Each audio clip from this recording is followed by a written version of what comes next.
Catholic ടിവിയുടെ ഹൃദയപൂർവ്വം പരിപാടിയുടെ പുതിയ എപ്പിസോഡിലേക്ക് എല്ലാ പ്രേക്ഷകർക്കും സ്വാഗതം. നമ്മുടെ സഭയിലെ പ്രഗത്ഭരായ വ്യക്തികളെ പരിചയപ്പെടുത്തുന്ന ഹൃദയപൂർവ്വം പരിപാടിയുടെ മുൻ എപ്പിസോഡുകൾ നിങ്ങൾ കണ്ടിട്ടുണ്ട്. ഏറെ നാളത്തെ ഇടവേളയ്ക്ക് ശേഷം ഇന്ന് നമ്മോടൊപ്പം അതിഥിയായി എത്തിയിരിക്കുന്നത് ഏറെ ബഹുമാനപ്പെട്ട ഡോക്ടർ ആനിയൽ നൈനാൻ തരകൻ അച്ഛനാണ്. Anchal Saint John's college principal, Mar വെനീസ് കോളേജ് പ്രൊഫസർ, ഒട്ടേറെ ദേവാലയങ്ങളിൽ ഇടവക വികാരി എന്നീ നിലകളിലെല്ലാം തന്നെ സ്തുത്യർഹമായ സേവനം അച്ഛൻ കാഴ്ചവെച്ചിട്ടുണ്ട്. ഇംഗ്ലീഷ്, മലയാളം ഭാഷകളിലായി 15ഓളം പുസ്തകങ്ങൾ, 5 കാവ്യ സമാഹാരങ്ങൾ, അങ്ങനെ അനേകം പുസ്തകങ്ങൾ അച്ഛൻ രചിച്ചിട്ടുണ്ട്. Kerala Sahitya Akademi award, KCBC Gurupooja award, Atmavidya award തുടങ്ങിയ നിരവധി ബഹുമതികൾ അച്ഛൻ കരസ്ഥമാക്കിയിട്ടുണ്ട്. ഏറെ ബഹുമാനത്തോടെ ഹൃദയപൂർവ്വം പരിപാടിയിലേക്ക് അച്ഛന് ഹൃദ്യമായ സ്വാഗതം. അച്ഛൻ്റെ പുതിയ പുസ്തകത്തെ തന്നെ പരിചയപ്പെടുത്തിക്കൊണ്ട് നമ്മുടെ ഇന്റർവ്യൂ തുടങ്ങാമെന്ന് കരുതുന്നു. Bhagavad Gita, a new translation in verse. ഭഗവത്ഗീതയുടെ ആംഗലേയ പരിഭാഷ ഈ കഴിഞ്ഞ മാസം ഫെബ്രുവരി 19 മാർ വെനീസ് കോളേജിൽ വെച്ച് മലങ്കര സഭയുടെ തലവനും പിതാവുമായ മൊറമോർ ബസേലിയോസ് കർദിനാൾ ക്ലീമിസ് കാതോലിക്ക ബാവ പ്രകാശനം ചെയ്തു. അച്ഛാ, പ്രത്യേകിച്ച് ഒരു ക്രൈസ്തവൻ എന്ന നിലയിൽ, ഒരു കത്തോലിക്ക പുരോഹിതൻ എന്ന നിലയിൽ മറ്റൊരു മതത്തിന്റെ പുണ്യഗ്രന്ഥമായ ഭഗവത്ഗീതയെ തർജ്ജമ ചെയ്യാനുള്ള അച്ഛൻ്റെ പ്രേരക ശക്തി എന്താണ്?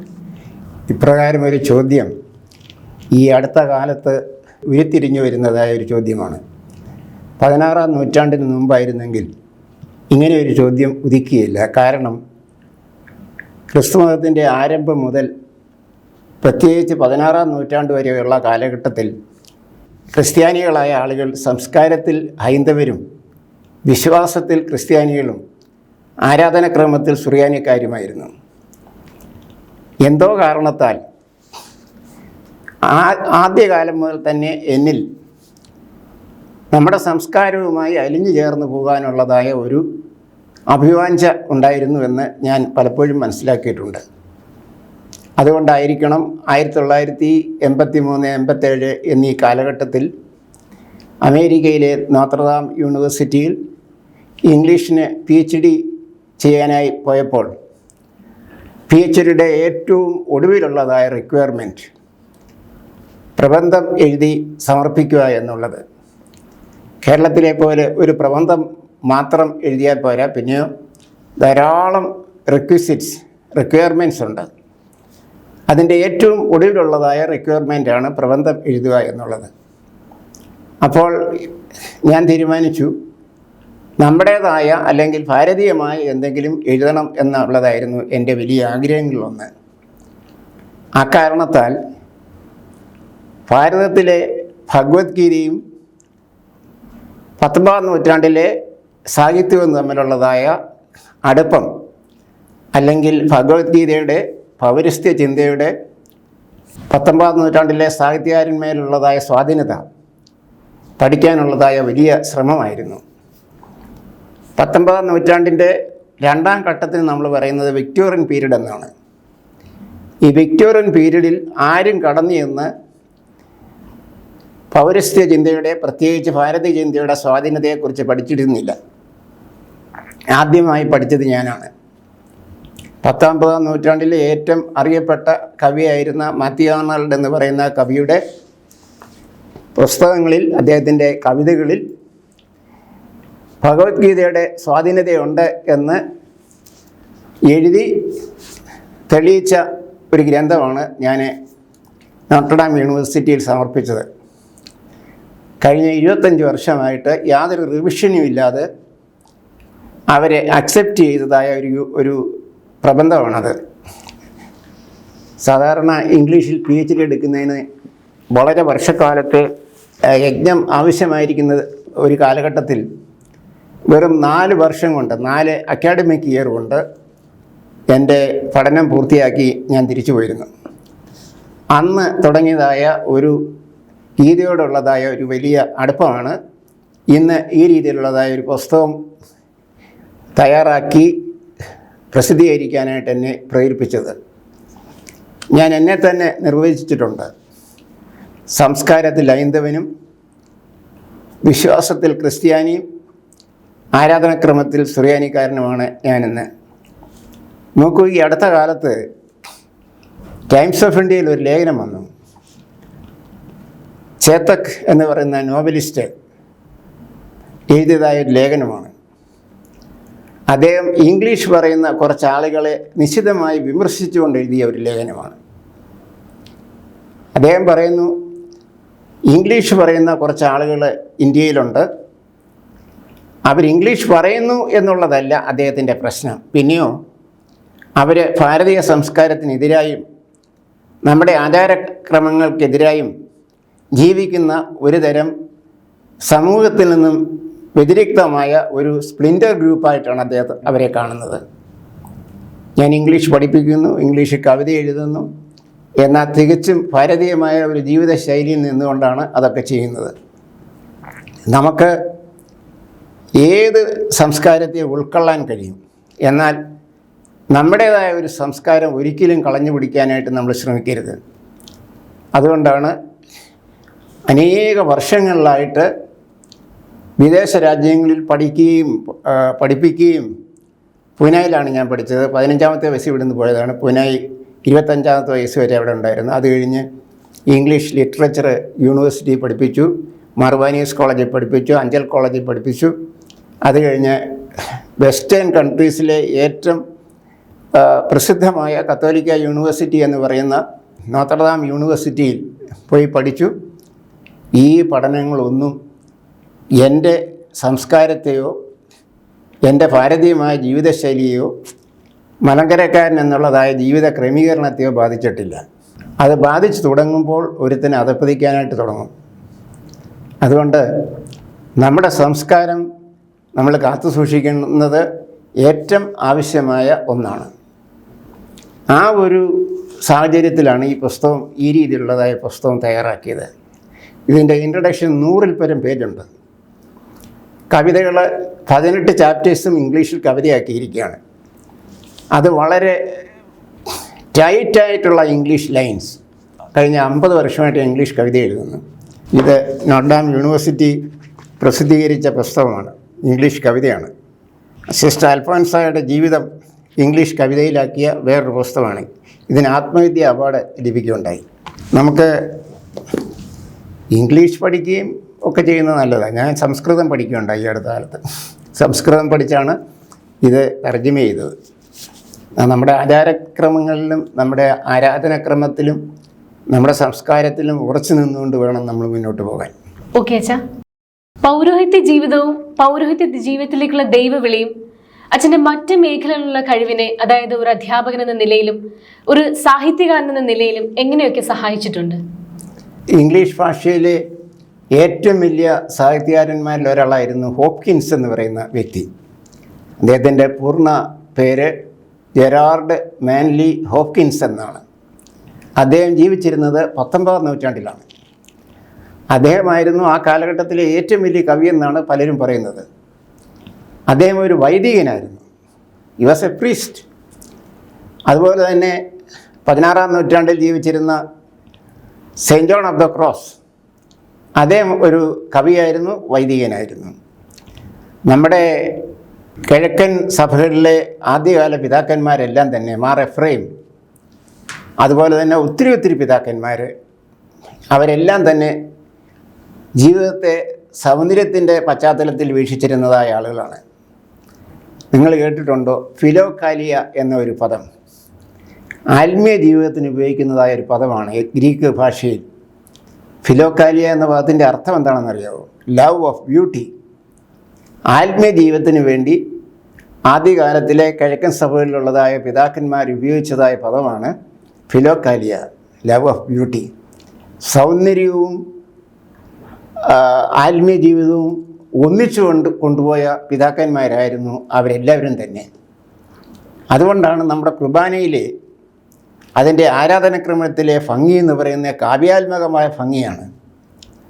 കുർബാന ചെല്ലുന്നത് നമ്മൾ വായിക്കുന്ന സമയത്ത് പോലും ഒരു താളലയമുണ്ട്. സ്തുതിയും സ്തോത്രവും പ്രഭയും പുകഴ്ചയും, ഈ താളലയം എന്ന് പറയുന്ന ഒരു മ്യൂസിക്കാണ്. ഇത് നമ്മുടെ ആരാധനക്രമത്തിൽ ആദ്യകാലം മുതലേ ഉണ്ടായിരുന്നതായ ഒരു പ്രത്യേകതയാണ്.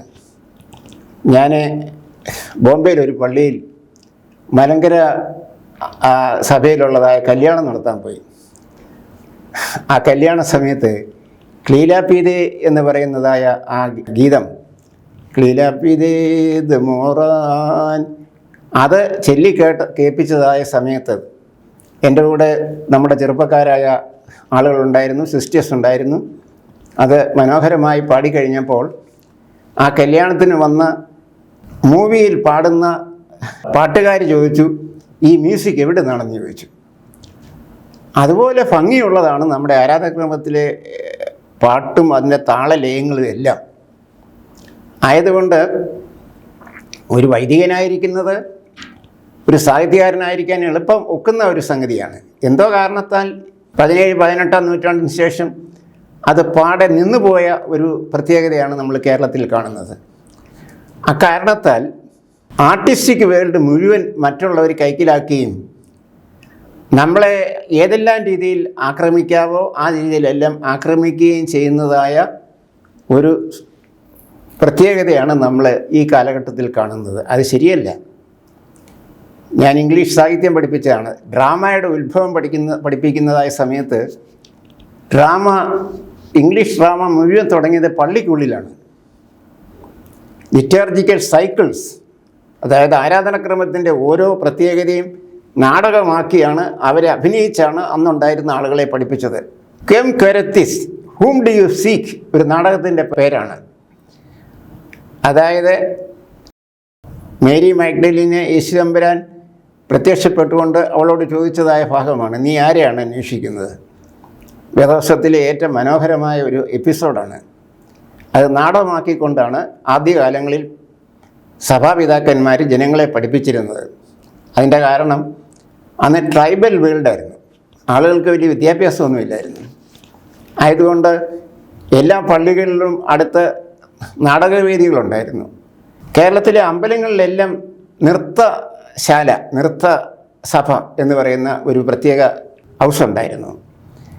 ആദ്യകാലങ്ങളിലെ സുറിയാനി ക്രിസ്ത്യാനികളുടെ പള്ളികളിൽ അതുണ്ടായിരുന്നു. ഉദാഹരണമായിട്ട് നിരണത്തെ പള്ളിയിൽ ഒരു നൃത്തശാല ഉണ്ടായിരുന്നു, ഊട്ടുവര ഉണ്ടായിരുന്നു, നൃത്തശാലയുണ്ടായിരുന്നു, അമ്പലം മാതിരിയായിരുന്നു അത്. സെയിൻറ് തോമസിൻ്റെ കാലഘട്ടത്തിൽ തുടങ്ങിയതായ ദേവാലയമാണ്. ആദ്യകാലങ്ങളിൽ ആ ഒരു സംസ്കാരമാണ് മുന്നോട്ട് പോയിക്കൊണ്ടിരുന്നത്. അതുകൊണ്ടായിരിക്കണം പിതാക്കന്മാർ ആത്മീയ ജീവിതത്തെക്കുറിച്ച് എഴുതിയതായ സമയത്ത് അവരെ സൗന്ദര്യവുമായി ബന്ധപ്പെടുത്തി എഴുതിയതെന്നാണ് ഞാൻ മനസ്സിലാക്കുന്നത്. അതുകൊണ്ട് ഞാനൊരു വൈദികനായിരിക്കുന്നത് കൊണ്ട് സാഹിത്യരചന ചെയ്യുന്നതിന് വിഘാതം അല്ല, പിന്നെ അതിന് അനുകൂലമായ ഒരു ജീവിത വീക്ഷണമാണ് എനിക്കുള്ളത്. ഓരോ കാലഘട്ടത്തിലും ഉണ്ടായിരുന്ന ചില പ്രത്യേകതകൾ മൂലം ആത്മീയതയെ ഇതിന് വിരുദ്ധമായിട്ടാണ് ചിലരെല്ലാം കണ്ടിരുന്നത്. It is wrong. ഞാൻ സിസ്റ്റർ അൽഫോൻസായെക്കുറിച്ച് എഴുതിയ പുസ്തകത്തിൻ്റെ ഇൻട്രൊഡക്ഷനകത്ത് അധികം പറയുന്നുണ്ട്.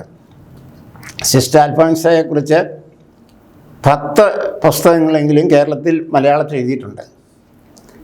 ചെറുപ്പക്കാരായ ചെമ്മാച്ചന്മാരും അതോടൊപ്പം തന്നെ നമ്മുടെ വിശ്വാസികളും ഈ വക കാര്യങ്ങൾ വ്യക്തമായിട്ട് മനസ്സിലാക്കണം. ആ പുസ്തകത്തിൽ എഴുതി വച്ചിരിക്കുന്നത് സിസ്റ്റർ അൽഫോൻസ വിശുദ്ധയായി തീർന്നത് സഹിച്ചത് കൊണ്ടെന്നാണ്. സഹനം വിശുദ്ധിക്ക് ഒരിക്കലും സഹായിക്കുകയില്ല. കർത്താവിൻ്റെ സഹനവുമായി അത് കൂട്ടിച്ചേർക്കുന്നതായ സമയത്താണ് സഹനം നമ്മളെ സഹായിക്കുന്നത്. സഹനം by itself is not a virtue. സഹനം ക്രിസ്തുവിന് വേണ്ടി സഹിക്കുന്നതായ സമയത്ത്, യേശുവിൻ്റെ സഹനവുമായി അത് കൂട്ടിച്ചേരുന്നതായ സമയത്ത്, യേശുവിൻ്റെ രക്ഷണീയമായ പ്രവർത്തനം നൽകുന്നതായ ആ കൃപ നമ്മുടെ സഹനത്തിന് ലഭിക്കുന്നു എന്നുള്ളതാണ് സത്യം. അപ്പോൾ ആത്മീയ ജീവിതം തന്നെ വളരെ വളരെ നിഷ്ഠയോടുകൂടി പഠിക്കേണ്ടതായ ഒരു വിഷയമാണ്. ഞാൻ മനസ്സിലാക്കുന്നത് ഒരു വൈദികൻ എന്ന നിലയിൽ നമ്മളെ ഏറ്റവും കൂടുതൽ സഹായിക്കുന്ന ഒന്നാണ് നമ്മൾ വൈദികനായിരിക്കുന്നത്. കലാപരമായ കാര്യങ്ങൾക്ക് നമ്മുടെ മനസ്സിനെ ഒരുക്കുന്നതായ ഒരു രംഗമാണ്. ഒരു പക്ഷേ ഇന്നത്തെ സഭയുടെ അതിൻ്റെ സ്ട്രക്ചറിൽ അങ്ങനെയുള്ള പ്രവർത്തനങ്ങൾക്ക് വലിയ സ്ഥാനം ഉണ്ടായിരിക്കുകയില്ല. അത് ഒരു കാലഘട്ടത്തിൻ്റെ ഒരു പ്രത്യേകതയായിട്ട് മാത്രം കണ്ടാൽ മതി. 25ഓളം ഇടവകളിൽ അച്ഛൻ ഇടവക വികാരിയായി ശുശ്രൂഷ ചെയ്തിട്ടുണ്ട്. അതോടൊപ്പം തന്നെ കോളേജ് പ്രിൻസിപ്പൽ, അധ്യാപകൻ, അങ്ങനെ തിരക്കുകളുള്ള ഒരു ജീവിതം. അപ്പം ഈ ഒരു ജീവിതത്തിനിടയിൽ തന്നെയാണ് മലയാളത്തിലും ഇംഗ്ലീഷിലും അച്ഛൻ നിരവധി പുസ്തകങ്ങൾ എഴുതിയിട്ടുള്ളത്. അപ്പോൾ എങ്ങനെയാണ് ഈ ഒരു സാഹിത്യ മേഖലയിൽ എഴുതുവാനും വായിക്കുവാനും ഒക്കെ അച്ഛൻ സമയം കണ്ടെത്തിയിട്ടുള്ളത്? സമയം കണ്ടെത്തുകയാണ് നമ്മൾ ചെയ്യുന്നത്. ഞാൻ കുന്നപ്പുഴ പള്ളിയുടെ വികാരിയായിരുന്നു. അവിടെ ഞാനൊരു സ്കൂൾ തുടങ്ങി. അതുപോലെ തന്നെ മണ്ണൂർ പള്ളിയുടെ വികാരിയായിരുന്നപ്പോൾ അവിടെ ഒരു സ്കൂൾ തുടങ്ങി. അത് ഒരു ഭാഗത്ത് ഇങ്ങനെ നടക്കുമ്പോൾ വേറൊരു ഭാഗത്ത് കലാപരമായ ജീവിതം ഇങ്ങനെ തുടർന്ന് കൊണ്ടുപോയിക്കൊണ്ടേയിരുന്നു. ഞാൻ ഇംഗ്ലീഷിൽ 183 ലേഖനങ്ങൾ എഴുതിയിട്ടുണ്ട്. It's a very large number of articles. ഇപ്പോൾ അതെല്ലാം ടൈപ്പ് ചെയ്തുകൊണ്ടിരിക്കുകയാണ്. Indian Express, the Sunday Standard, Times of India, the Week, Statesman, the Hindu, American journals, പിന്നെ സെലോണിൽ നിന്ന് പബ്ലിഷ് ചെയ്യുന്ന പ്രസിദ്ധീകരണങ്ങൾ, ഫ്രാൻസിൽ നിന്ന് പബ്ലിഷ് ചെയ്യുന്ന പ്രസിദ്ധീകരണങ്ങൾ, ജർമ്മനിയിൽ നിന്നുള്ള പ്രസിദ്ധീകരണങ്ങൾ, പിന്നെ ഇറ്റലിയിൽ നിന്ന് പ്രസിദ്ധീകരിക്കുന്ന ഒരു ഇറ്റാലിയൻ മാസികയിൽ 12 ലേഖനങ്ങൾ എഴുതി. അതെല്ലാം ഇംഗ്ലീഷ് എഴുതിയ ലേഖനങ്ങളുടെ തർജ്ജമയാണ്. അതെല്ലാം നമ്മുടെ സഭാപരമായ കാര്യങ്ങളാണ്. എല്ലാം എനിക്കറിയാവുന്ന ഒരേ വിഷയം സഭാപരമായ കാര്യങ്ങളായതുകൊണ്ട് ആ വിഷയത്തെക്കുറിച്ചാണ് ഞാൻ എഴുതുന്നത്. ഞാൻ ഈ ഏതാനും വർഷങ്ങൾക്ക് മുമ്പ് ടൈംസ് ഓഫ് ഇന്ത്യയിൽ the festival of the 12th night എന്നും പറഞ്ഞൊരു ലേഖനം എഴുതി. ഞാൻ വിചാരിച്ചില്ല അവർ പബ്ലിഷ് ചെയ്യുമെന്ന്. Festival of the 12th night എന്ന് പറഞ്ഞാൽ ഡിസംബർ 25 മുതൽ 12 രാത്രികൾ കൂട്ടിയാൽ ജാനുവരി 6 വന്ന് നിൽക്കും. അപ്പോൾ ജാനുവരി 6 ആദ്യകാലങ്ങളിൽ ക്രിസ്മസ് ഏറ്റവും ആഘോഷമായി നടത്തിയിരുന്നത്. ക്രിസ്മസിൻ്റെ പര്യവസാനമായിരുന്നത്. നമുക്കത് വലിയ ഫീസ്റ്റാണ്. കർത്താവിൻ്റെ മാമോദിസായായിട്ടാണ് നമ്മൾ അത് നടത്തുന്നത്. അത് ലാറ്റിൻ ക്രമം അനുസരിച്ച് എപ്പിഫനി ആയിട്ടാണ് നടത്തുന്നത്. അപ്പോൾ അതിനെക്കുറിച്ച് ഞാനൊരു ലേഖനം എഴുതിയത് ഷേക്സ്പിയറിൻ്റെ 12th നൈറ്റ് എന്ന് പറയുന്ന ആ ഒരു നാടകം ഷേക്സ്പിയർ എഴുതിയത് ഈ 12ാമത്തെ രാത്രിയിൽ കളിക്കാൻ വേണ്ടി എഴുതിയതായ നാടകമാണ്. അപ്പോൾ ഷേക്സ്പിയർ ഈ നാടകങ്ങൾ എഴുതിയിട്ട് അതിന് ശരിയായിട്ടുള്ള ടൈറ്റിൽ കൊടുക്കത്തില്ലായിരുന്നു, ശരിയായിട്ടുള്ളതായ പേര് നൽകിയില്ലായിരുന്നു. എഴുതി കഴിഞ്ഞാൽ ഉടനെ എന്തെങ്കിലും ഒരു പേര് നൽകി, ആസ് യു ലൈക്ക് ഇറ്റ്, ഒരു നാടകത്തിൻ്റെ പേരാണ്. നാടകം അങ്ങ് കൊണ്ടുപോവുകയാണ് കളിക്കാനായിട്ട് എന്ന് പറഞ്ഞവർ ഷേക്സ്പിയറിൻ്റെ ഏറ്റവും വലിയ നാടകങ്ങൾ, അദ്ദേഹത്തിൻ്റെ പിന്നെ കോമഡീസ് എന്ന് പറയുന്ന നാടകത്തിലെ ഏറ്റവും ശ്രദ്ധേയമായ നാടകമാണ്, ഏറ്റവും പ്രധാനപ്പെട്ട നാടകമാണ് 12th നൈറ്റ് എന്ന് പറയുന്ന നാടകം. ആ നാടകം അദ്ദേഹം എഴുതിയത് തന്നെ ഈ ക്രിസ്മസിൻ്റെ പര്യവസാനം ആഘോഷമായി കളിക്കുന്നതിന് വേണ്ടി എഴുതിയതായ ഒരു നാടകമാണ്. അങ്ങനെ ആദ്യകാലം മുതൽ തന്നെ ഇതും എല്ലാം തന്നെ ബന്ധപ്പെട്ട് പോയിക്കൊണ്ടിരുന്നു. ഞാൻ ആദ്യം എന്നെ നിയമിച്ചത് പുനലൂർ എന്ന് പറയുന്ന സ്ഥലത്താണ്. പുനലൂർ പള്ളിയുടെ അസിസ്റ്റൻ്റ് വികാരിയും അടുത്തുള്ള 5 പള്ളികളിൽ വികാരിയും. അത് വെറും ആനക്കാട്ടിലൊക്കെ ആയിരുന്നു പള്ളികൾ. ചെറുകടവെന്ന് പറയുന്ന ഒരു ആനക്കാട്ടിൽ, അതോടൊപ്പം തന്നെ കറവൂർ എന്ന് പറയുന്ന ഒരു വളരെ ദൂരെയുള്ളതായ കാടിൻ്റെ അടുത്തുള്ളതായ ഒരു പള്ളി. അത് കഴിഞ്ഞ് ഇങ്ങനെയുള്ള ആ പ്രദേശങ്ങളിലെല്ലാം നടന്നു പോകണമായിരുന്നു. എനിക്ക് വലിയ ബുദ്ധിമുട്ടായിരുന്നു ശാരീരികമായിട്ട്. 1-2 പള്ളികളിൽ നടന്നു പോയി കുർബാനയില്ല എന്ന് പറയുന്നത്. പിന്നെ വരുന്ന ദിവസങ്ങളെല്ലാം നമുക്ക് സമയം കിട്ടുന്ന സമയങ്ങളിലൊക്കെ എഴുതുമായിരുന്നു. അത് എഴുതാനുള്ള ഒരു വാസനയുണ്ടെങ്കിൽ പിന്നെ മാറ്റർ കളക്ട് ചെയ്യുന്നതായ ഒരു ബുദ്ധിമുട്ടേ ഉള്ളൂ. മാറ്റർ കളക്ട് ചെയ്ത് കഴിഞ്ഞാൽ നമുക്ക് എഴുതാനുള്ളതായ ഒരു പ്രചോദനം ലഭിക്കുമ്പോൾ എഴുതുക എന്നുള്ളതാണ്. അതങ്ങനെ എളുപ്പത്തിൽ എഴുതി തീർക്കും. പിന്നെ അത് എഡിറ്റ് ചെയ്ത് വൃത്തിയാക്കി എടുക്കുന്നതാണ് ഏറ്റവും പ്രധാനപ്പെട്ട പ്രശ്നം.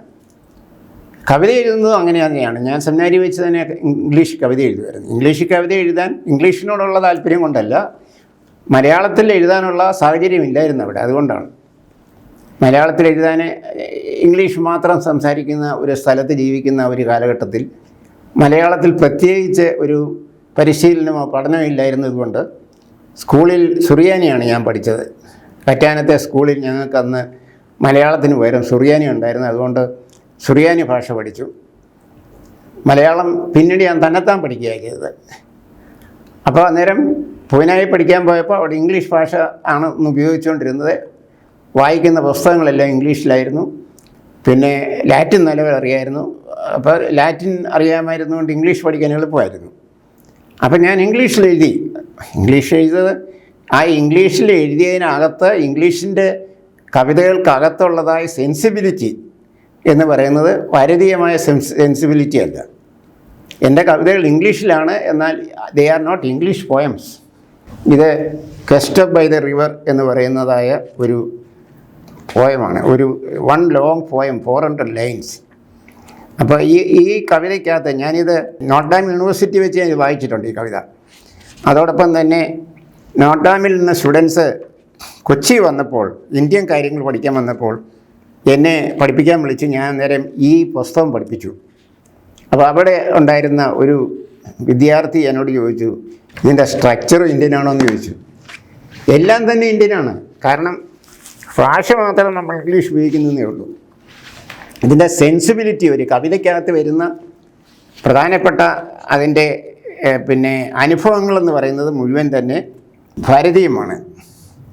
V walk hand in hand, we pose to sing the duet, we celebrate our birthdays in the ritual of ourselves, we celebrate our existence in the ritual of our love, we celebrate our past in the ritual of our present. You be the soul, I shall be the body, you be the beloved, I shall be the lover, you be the flute, I shall be the player, you be the syllable, I shall be the word. ഒരു മ്യൂസിക്കലായിട്ടുള്ള ഒരു കവിതയാണിത്.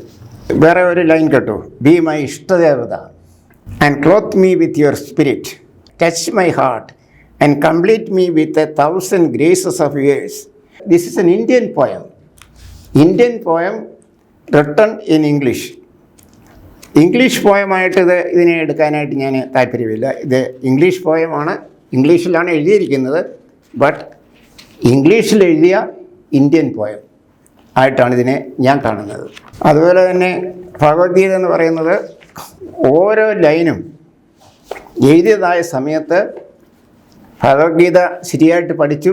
സംസ്കൃതം പഠിക്കാൻ വേണ്ടി ഭഗവത്ഗീത ആദ്യം മുതൽ ആദ്യത്തെ ഓരോ സ്റ്റാൻസായും പഠിച്ചു.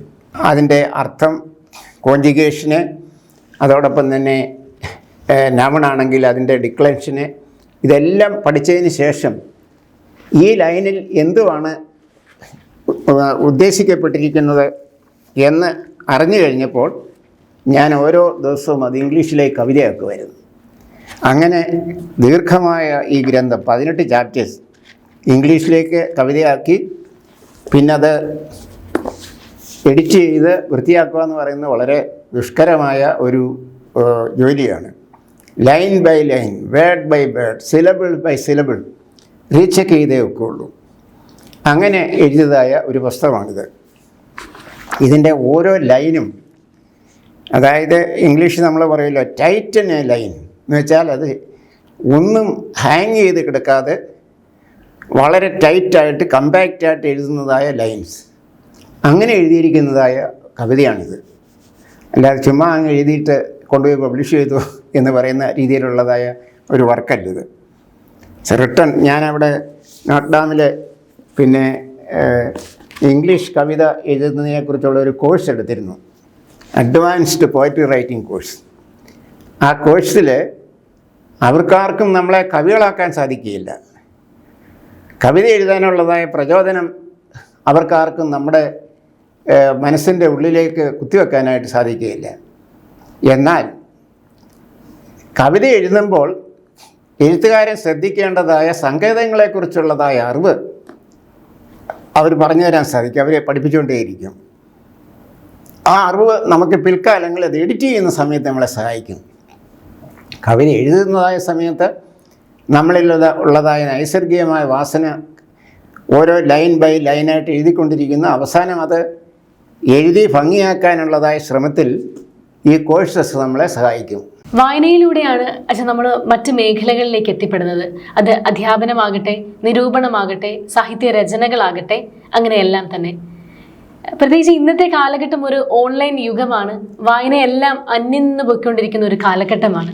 അപ്പോൾ പുതിയ തലമുറയോട് അച്ഛൻ എന്താണ് വായനയെ പറ്റി പറയാനുള്ളത്? വായന, അതായത് പുസ്തകം എടുത്ത് വെച്ച് വായിക്കുന്നതായ രീതി, അല്ലാതെ ഡിജിറ്റലായിട്ട് വായിക്കുന്ന കാര്യമല്ല ഞാൻ പറയുന്നത്. അത് വളരെ ആവശ്യമാണ്. ഞാൻ എഞ്ചിനീയറിംഗ് കോളേജിൽ കമ്മ്യൂണിക്കേറ്റീവ് ഇംഗ്ലീഷ് പഠിപ്പിക്കാൻ പോയ സമയത്ത് കുട്ടികൾ ഐ എന്ന് പറയുന്ന അക്ഷരത്തിൻ്റെ മുകളിൽ കുത്ത് ഇടുന്നത് ഇങ്ങനൊരു വട്ടമാണ്. അതുപോലെ തന്നെ അവർക്ക് ഭാഷ എഴുതുന്നതിനായിട്ട് വലിയ ബുദ്ധിമുട്ട് തോന്നുന്നു. അവർക്ക് സ്പെല്ലിംഗ് അറിയത്തില്ല, സെൻറ്റൻസിൻ്റെ ഘടനകളെല്ലാം അറിയത്തില്ല. അതിൻ്റെ ഒരു പ്രധാന കാരണം എന്താണെന്ന് ചോദിച്ചാൽ അവർ വായന നിർത്തിയിരിക്കുന്നു എന്നുള്ളതാണ് സത്യം. എൻജിനീയറിംഗ് സ്റ്റുഡൻസിന് കൊടുത്ത അതേ ചോദ്യം തന്നെ കൊണ്ടുവന്ന് ഞാൻ സെൻറ്റ് അലോഷ്യസ് സെമിനാരിയിലെ നമ്മുടെ സെമിനാരിക്കാർക്ക് കൊടുത്തു. രണ്ടുപേർക്കും as far as the English language is concerned അവരുടെ അറിവെല്ലാം ഏകദേശം ഒന്ന് തന്നെയായിരുന്നു. പൊതുവിൽ ഭാഷയുടെ പഠനം സ്കൂളുകളിൽ നിന്ന് വരുന്ന കുട്ടികൾക്ക് ഒരേ തരത്തിലുള്ള പ്രശ്നങ്ങളാണ് ഞാൻ കണ്ടിട്ടുള്ളത്. വായിക്കുന്നില്ല, പഠിക്കുന്നില്ല എന്നുള്ളതാണ് സത്യം. അതിപ്പോഴത്തെ അധ്യാപകരും ആ രീതിയിൽ ട്രെയിൻഡ് അല്ല പഠിപ്പിക്കാനായിട്ട്. അപ്പോൾ ഈ ഡിജിറ്റൽ വേൾഡിലേക്ക് പോകുന്നത് നമ്മൾ ഉപയോഗിക്കുന്നത് നല്ലതാണ്, കാരണം എല്ലാ സങ്കേതങ്ങളും ഉപയോഗിക്കുന്നത് നല്ലതാണ്. എന്നാൽ അറിവ് സമ്പാദിക്കാനായിട്ട് വെറും മെക്കാനിക്കലായിട്ടുള്ളതായ ഒരു അറിവ് മാത്രം പോരാ, നമ്മൾ ഗ്രന്ഥവുമായിട്ട് പരിചയപ്പെടണം. കാരണം ഒരു ഗ്രന്ഥം എന്ന് പറയുന്നത് ഒരു യൂണിവേഴ്സാണ്, എ യൂണിവേഴ്സ് ഓഫ് ലാംഗ്വേജ്. ഇതിനകത്ത് ധാരാളം സംഗതികളുണ്ട്, കഥാപാത്രങ്ങളുണ്ട്. അതുപോലെ തന്നെ നമ്മളെ അഭിമുഖീകരിക്കുന്ന പല ചോദ്യങ്ങളുണ്ട്. ഇതൊരു തരം അനുഭവമാണ് ഈ പുസ്തകം വായിക്കുക എന്ന് പറയുന്നത്. ആ അനുഭവം നമുക്കൊരിക്കലും ഒരു ഡിജിറ്റൽ മാറ്റർ നമുക്കൊരിക്കലും കൊണ്ടുവരത്തില്ല. അത് വളരെ മെക്കാനിക്കലാണ്. പുസ്തകം എന്ന് പറയുന്ന ഒരു അനുഗ്രഹമാണ് വാസ്തവത്തിൽ. It's A record of emotions and experiences. അപ്പോൾ ആ കാരണത്താൽ ബുക്കുമായിട്ടുള്ളതായ ഒരു കോണ്ടാക്റ്റ് എന്ന് പറയുന്നത് വളരെ ആവശ്യമാണ്. ഭാഷ എഴുതാനുള്ളതായ വൈദഗ്ധ്യം ലഭിക്കണമെന്നുണ്ടെങ്കിൽ നമ്മൾ പുസ്തകം വായിച്ചെങ്കിലേ ഒക്കുള്ളൂ. ഏത് ഭാഷയായിക്കൊള്ളട്ടെ, ഇംഗ്ലീഷായാലും മലയാളമായാലും ഒക്കെ. ഞാനിന്ന് ഈ കഴിഞ്ഞ ദിവസം നമ്മുടെ സെമിനാരിക്കാരോട് പറഞ്ഞു, യേശുവമ്പുരാൻ ജീവിച്ചിരുന്നതായ കാലഘട്ടത്തിൽ അന്ന് വേദവസ്തു എഴുതിയ അന്നത്തെ എവാഞ്ചലിസ്റ്റിനെല്ലാം തന്നെ അറാമൈക് ലാംഗ്വേജും അതോടൊപ്പം തന്നെ ആ പ്രദേശങ്ങളിലുള്ള മറ്റു ഭാഷയും അറിയായിരുന്നു. ആ കാലഘട്ടത്തിൽ ഹീബ്രു ഭാഷ ഉപയോഗിക്കാത്ത ഒരു കാലഘട്ടമായിരുന്നു. അതുകൊണ്ടാണ് യേശുവമ്പുരാൻ സംസാരിച്ചതായ ഭാഷ അറാമൈക് അല്ലെങ്കിൽ നമ്മുടെ സുറിയാനി ഭാഷ എന്ന് പറയുന്നതായ ഭാഷയായിരുന്നു. എന്നാൽ ഈ വേദവസ്തു എഴുതിയവരാരും തന്നെ സുറിയാനിയിലല്ല വേദവസ്തു എഴുതിയത്. ഏത് ഭാഷയിലായിരുന്നു? ഗ്രീക്ക് ഭാഷയിലായിരുന്നു അവരെഴുതിയത്. അതിൻ്റെ കാരണം അന്ന് സാംസ്കാരികമായിട്ട് യൂദിയ എന്ന് പറയുന്നതായ സ്ഥലത്ത് ഏറ്റവും പ്രധാനപ്പെട്ട ഭാഷയെന്ന് പറയുന്നത് ഗ്രീക്കായിരുന്നു. എല്ലാവരും സംസാരിക്കുകയും ചെയ്തിരുന്ന ഭാഷയായിരുന്നു ഗ്രീക്ക്. എന്നാൽ നോക്കൂ, ആ കാലഘട്ടത്തിൽ റോമാക്കാരെ ഈ പ്രദേശം പിടിച്ചെടുത്ത് ഇരിക്കുന്നതായൊരു കാലഘട്ടത്തിൽ ഈ വേദവസ്തു എഴുതിയ പിതാക്കന്മാരെ ലത്തീനിലല്ല എഴുതിയത്, ഗ്രീക്ക് ഭാഷയിലാണ് എഴുതിയത്. അവരുടെ മാതൃഭാഷയിലല്ല, ഗ്രീക്ക് ഭാഷയിലാണ് എഴുതിയത്. കാരണം എല്ലാവരും വായിക്കാനും എല്ലാവരും മനസ്സിലാക്കാൻ വേണ്ടിയാണ് അങ്ങനെ ചെയ്തത്. എന്ന് പറയുന്നത് പോലെ അന്ന് ഗ്രീക്കിനുണ്ടായിരുന്നതിനേക്കാട്ടിൽ പ്രാധാന്യമാണ് ഇന്ത്യയിൽ ഇംഗ്ലീഷ് ഭാഷ എന്ന് പറയുന്നത്. ഇംഗ്ലീഷ് ഭാഷ ലോകമാസകലമുള്ള ആളുകൾ ഉപയോഗിക്കുന്ന ഭാഷയായി മാറി. നമ്മുടെ ഭാരതീയരുടെ പരസ്പരമുള്ള കമ്മ്യൂണിക്കേഷൻ്റെ മാധ്യമമായി മാറി. പല കാരണങ്ങളാൽ നമ്മളെ ലോകവുമായി ബന്ധിപ്പിക്കുന്നതായ ഒരു ഭാഷയായി മാറി. അതുകൊണ്ട് നമ്മുടെ മാതൃഭാഷ പഠിക്കരുതെന്നല്ല, മാതൃഭാഷ ഭംഗിയായിട്ട് പഠിക്കണം. മാതൃഭാഷ ശരിയായിട്ട് അറിഞ്ഞെങ്കിൽ മാത്രമേ വേറൊരു ഭാഷയുടെ ഘടന പഠിക്കാനായിട്ട് സാധിക്കുകയുള്ളൂ. ഞാനിവിടെ കൊച്ചുകുട്ടികൾക്ക് ഗ്രാമർ പഠിപ്പിക്കാൻ പോകുന്നതായ സമയത്ത് ഞാൻ പഠിച്ച വിഷയം സാഹിത്യമാണ്. ഗ്രാമർ ഐച്ഛികമായിട്ട് എടുത്ത് പഠിച്ച ആളല്ല. അങ്ങനെ പഠിക്കുന്ന ആളിനെ ലിംഗ്വിസ്റ്റ് എന്നാണ് പറയുന്നത് ഇംഗ്ലീഷിൽ, ലിംഗ്വിസ്റ്റിക്സ്. ഞാൻ പഠിച്ച സാഹിത്യമാണ്. എന്നാൽ ഈ ഗ്രാമർ പഠിപ്പിക്കാൻ പോകുന്നതായ സമയത്ത് ഞാൻ ആദ്യം ചെയ്യുന്നത് കുട്ടികളോട് മലയാളത്തിലെ ഗ്രാമർ പറഞ്ഞു കൊടുക്കും. മലയാളത്തിൽ എത്ര പ്രസൻറ്റ് ടെൻസ് ഉണ്ട്? നമുക്കാകെ ഒരു പ്രസൻറ്റ് ടെൻസേ ഉള്ളൂ, അവൻ പോകുന്നു. ഇംഗ്ലീഷിലോ 4 ക്ലാസിഫിക്കേഷൻസ് ഉണ്ട്. അത് വളരെ കോംപ്ലിക്കേറ്റഡ് ആണ്. ഇത് 4 സ്പെസിഫിക്കേഷൻ, 4 ക്ലാസിഫിക്കേഷൻസ് ആണ്. ഇതിൻ്റെ പ്രത്യേകതകൾ നമ്മുടെ കുട്ടികൾ അറിഞ്ഞിരിക്കണമെന്നുണ്ടെങ്കിൽ അതിൻ്റെ ആ ഭാഷയുടെ പ്രത്യേകതയിലേക്ക് കടന്നു വരണം. അത് അവരെ പഠിപ്പിക്കണമെന്നുണ്ടെങ്കിൽ മാതൃഭാഷ അവർക്ക് ഒരു തിട്ടം ഉണ്ടായിരിക്കണം. അപ്പോൾ നമ്മുടെ ഭാഷ നമ്മൾ അറിഞ്ഞിരിക്കേണ്ടത് വളരെ ആവശ്യമാണ്. ഈ പുസ്തകം റിലീസ് ചെയ്ത സമയത്ത് എന്നോട് ചോദിച്ചു, ഇംഗ്ലീഷിലാണോ മീറ്റിംഗ് നടത്തുന്നതെന്ന്. ഞാൻ പറഞ്ഞു, ഇംഗ്ലീഷിൽ ആരും പ്രസംഗിക്കേണ്ട, മലയാളത്തിൽ പ്രസംഗിച്ചാൽ മതി. ഇംഗ്ലീഷിൽ ആവശ്യമുള്ളത് പ്രസംഗിക്കാം. എല്ലാ മീറ്റിങ്ങും നല്ല 1-ാം ക്ലാസ് പ്രസംഗങ്ങളായിരുന്നു.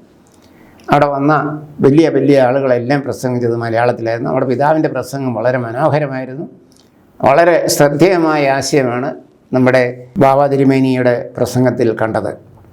അദ്ദേഹം പറഞ്ഞു, ഭാരതത്തിൽ ആദ്യമായി ഒരു വൈദികൻ ഭഗവത്ഗീതയെ തർജ്ജമ ചെയ്യുന്നത് തരകനച്ചനാണ് പറഞ്ഞത്. എനിക്കറിയത്തില്ലായിരുന്നു. തിരുമേനി അങ്ങനെ പറയുന്നത് ഞാൻ കേട്ടു.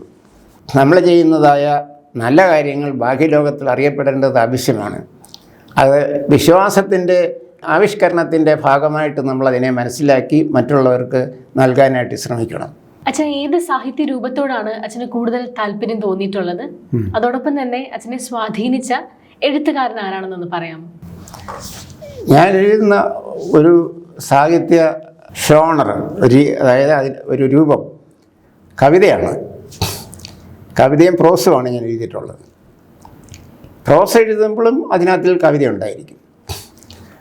അപ്പോൾ കവിതയുടെ ഭാഷയെന്ന് പറയുന്നത് കൊണറ്റേറ്റീവ് ലാംഗ്വേജാണ്, ദ്വയാർത്ഥമുള്ളതായ ലാംഗ്വേജാണ്, പ്രതീകാത്മകമായ ലാംഗ്വേജാണ്.